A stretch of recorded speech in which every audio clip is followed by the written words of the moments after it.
Dane County, all four lakes are still reeling from the historic rain 2 weeks ago. Lake Wabeesa and Lake Monona both reached new historically high levels. Rain expected over the next 24 hours. More rain, and the greater the rainfall, the greater the impact on the watershed.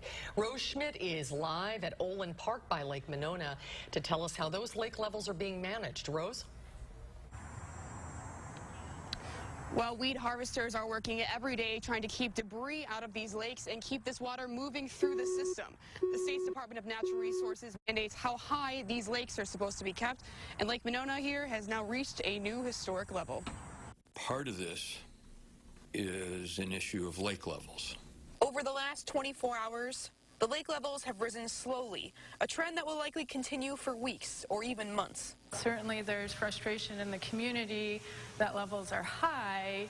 Our goal is not to create sudden or significant changes all at once. Laura Hinklin directs the county's Land and Water Resources Department, in charge of monitoring those levels. One difficult thing during high water periods is the question of, well, why are you choosing to manage the lakes beyond that maximum level? But she says the tools that they have to control the water levels are actually rather limited. Her department is looking toward the future, as is Madison Mayor Paul Soglin. We're all going to be pushing for responses as best we can in regards to the flooding. Soglin released his 2019 capital budget Tuesday.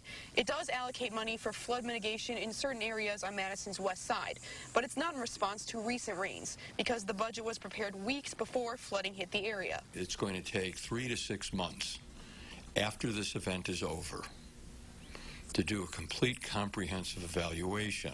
And with the potential for more rain, an inch or two of rain, for the most part, we should be able to absorb that. Laura's staff members are doing what they can to make sure the water is debris-free so it can move through the system, and trying to keep people who enjoy the lakes happy. Everyone in our community has an interest in the lakes, and you get a different opinion from everyone that you talk to.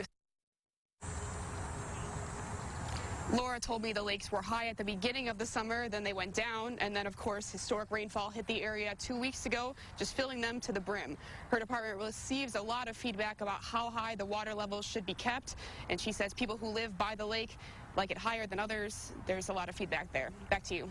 Rose Schmidt reporting live. Rose, thanks.